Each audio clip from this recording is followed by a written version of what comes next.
Queria te fazer uma pergunta, queria que você fosse muito sincero. Quem você se tornou depois das pancadas que você levou? Sim, quem é você depois de toda aquela dor?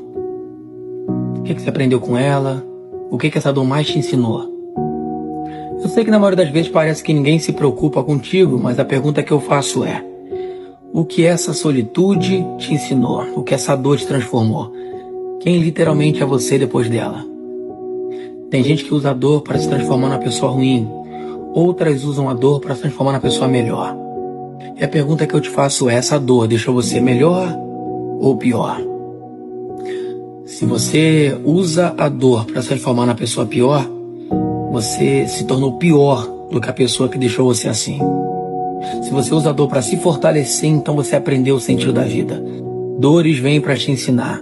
A todo momento, a todo vapor. Por isso eu te pergunto: quem você é depois da dor?